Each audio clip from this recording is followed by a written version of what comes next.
बचपन से ही हमें सूरह इखलास याद करवा दी जाती है, पर हमें इस सूरह का मतलब तक पता नहीं होता। सूरह इखलास का मतलब क्या है? एंड ट्रस्ट मी, अगर आपने ये वीडियो लास्ट तक देखी तो आप समझ जाओगे कि आखिर अल्लाह कौन है और सूरह इखलास रिवील कैसे हुई और इसके पीछे की कहानी क्या है, और ये छोटी सी 4 आयतों की सूरह कुरान के 1/3 के बराबर क्यों है। और सबसे इम्पोर्टेंट सवाल, आज के मॉडर्न टाइम में भी इस सूरह से अल्लाह ताला हमें क्या सिखाना चाहते हैं।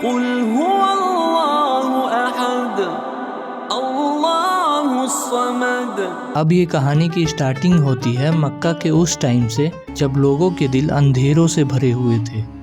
हर गली हर बाजार में पत्थर के बुत सजाए हुए थे। काबा के आसपास चारों तरफ मूर्तियां ही मूर्तियां थी।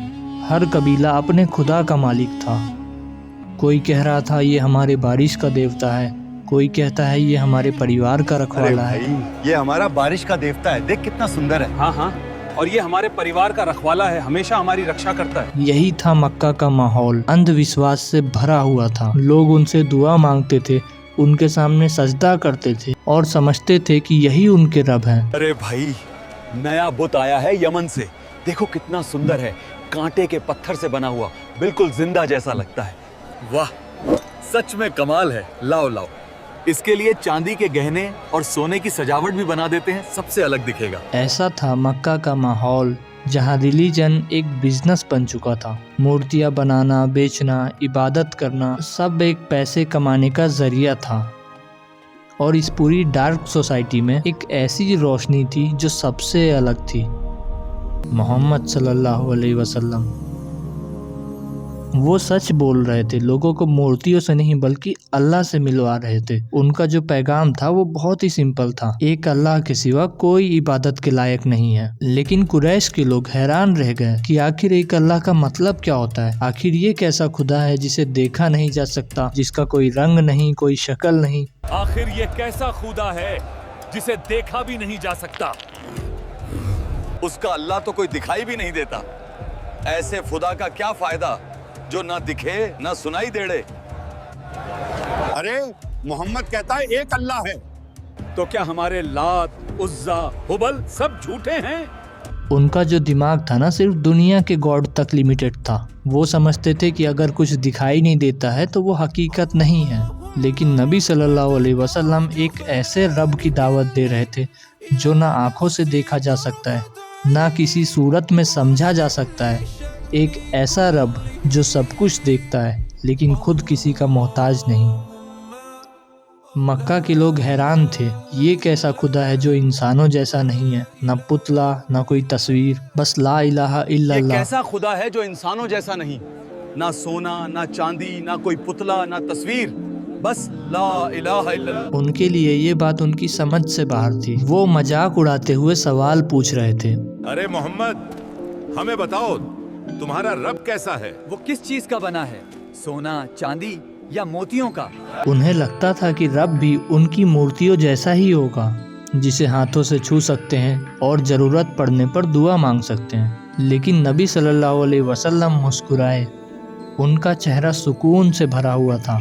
उन्होंने कोई जवाब नहीं दिया, क्योंकि अब जवाब आसमान से आने वाला था। और तब सूरह इखलास नाजिल हुई। बिस्मिल्लाहिर्रहमानिर्रहीम, कुल हुवल्लाहु अहद, अल्लाहुस समद, लम यलिद वलम यूलद वलम यकुल लहू कुफुवन अहद। सुब्हान अल्लाह, ये तो रब का तारुफ है अपने अल्फाज में। अल्लाहु अकबर। और यही वो वक्त था जब दुनिया ने पहली बार सुना खुदा का अपना तारुफ उसके खुद के लफ्ज़ों में। सोचो, वो लोग जो सोच भी नहीं सकते थे कि एक रब बिना तस्वीर के हो सकता है, उनके लिए ना ये सूरह एक टर्निंग पॉइंट था। ये सिर्फ कुरान का पैगाम नहीं था, ये उनके सोचने का तरीका बदल देने वाला रिविलेशन था। और अब ये कहानी सिर्फ मक्का की नहीं रही, ये कहानी बन गई है हर उस इंसान की जो रब को समझना चाहता है, हर उस दिल की जो पूछता है कि आखिर कौन है अल्लाह। और इसका जवाब कुरान की इस सूरह में है। आइए अभी सूरह को आसान तरीके से समझते हैं। قل هو الله أحد यानी कह दो कि अल्लाह सिर्फ एक है, ना उसका कोई पार्टनर है, ना कोई इक्वल, ना कोई उसके जैसा, ना कोई उसके बराबर है। अब सोचो जरा, मक्का वालों के लिए ये बात समझना कितना मुश्किल था। वो तो हमेशा से अलग अलग खुदाओं को मानते थे। बारिश के लिए अलग गॉड, पैसे के लिए अलग गॉड और हेल्थ के लिए भी अलग गॉड। उनके लिए तो हर ज़रूरत के लिए एक अलग गॉड होता था। और अब मोहम्मद सल्लल्लाहु अलैहि वसल्लम उनसे कह रहे थे कि एक ही अल्लाह है जो सब कुछ संभालता है, कोई दूसरा नहीं, कोई साथी नहीं। ये मैसेज उनके पूरे सिस्टम के खिलाफ था, इसीलिए ये सिर्फ एक लाइन नहीं थी, ये उनके सोचने का तरीका बदल देने वाली बात थी। अल्लाहु समद मतलब वो इटर्नल है, एब्सोल्यूट है, यानी अल्लाह ही है वो जिसके ऊपर सब कुछ डिपेंड करता है, लेकिन वो खुद किसी पर डिपेंड नहीं करता। वो सब कुछ देता है लेकिन कभी मांगता नहीं। वो सबको संभालता है लेकिन उसे कोई संभालने वाला नहीं है। अब सिंपल वर्ड्स में समझो, हम जैसे एक दूसरे पर डिपेंड करते हैं ना, जैसे इंसान, हवा, पानी, खाना, टाइम, इमोशन, सब एक दूसरे पर डिपेंड करते हैं। चाहे वो सबसे पावरफुल इंसान ही क्यों ना हो, उसकी जिंदगी किसी ना किसी चीज पर बेस्ड ही होती है। लेकिन अल्लाह सुब्हानो ताला वो सबसे अलग है, ना उसे किसी चीज की जरूरत है, ना वो किसी का मोहताज है, इसीलिए उसे असमद कहा गया है। वो बिल्कुल बेनियाज है, सब कुछ उसी से चल रहा है लेकिन वो खुद किसी से नहीं चल रहा। और थर्ड आयत में अल्लाह ताला कहते हैं ना, लम यलिद वलम यूलद। ये आयत सिर्फ कुरैश के लिए नहीं थी, ये हर जनरेशन के लिए है। उनके लिए भी जो आज भी कहते हैं God came as a human, God has a son. तो अल्लाह ने इस एक लाइन में कह दिया कि मैं किसी से पैदा नहीं हुआ और कोई मुझसे पैदा नहीं हुआ। अल्लाह तो वो है जो हमेशा था और हमेशा रहेगा। ये आयतें इंसान की सोच बदल गई। सबको समझ में आ गया कि रब कोई इंसान नहीं है, उसका कोई खानदान नहीं, वो सिर्फ रब है, बेहद, बेमिसाल और बिल्कुल सबसे अलग। अब जो ये लास्ट आयत कहती है ना, वलम यकुन लहू कुफुवन अहद। There is no one equal to him, कोई उसके बराबर नहीं, कोई उसका मुकाबला नहीं, कोई उसकी मिसाल नहीं। अब यह सूरह हर उस इंसान से कहती है तुम्हारा रब उन सब से अलग है जिनके पीछे तुम भागते हो। उस रब के जैसा पूरे जहान में कोई भी नहीं। अब जरा सोच के देखो, एक सूरह जिसमें सिर्फ 4 आयतें हैं, इन्हीं 4 आयतों में है कुरान का मेन मैसेज। क्योंकि नबी सल्लल्लाहु अलैहि वसल्लम ने फरमाया सूरह इखलास equal to 1/3 of the Quran. लेकिन अब सवाल ये है कि आखिर क्यों यह कुरान के 1/3 के बराबर है? तो वो इसीलिए ना क्योंकि कुरान के 3 मेजर थीम्स हैं। पहला तौहीद यानी वनेस ऑफ गॉड, और दूसरा रिसालत यानी प्रॉफिटहुड, तीसरा आखिरत यानी आफ्टर लाइफ। तो सूरह इखलास जो है ना वो पूरा पहला थीम डिफाइन करती है, तौहीद।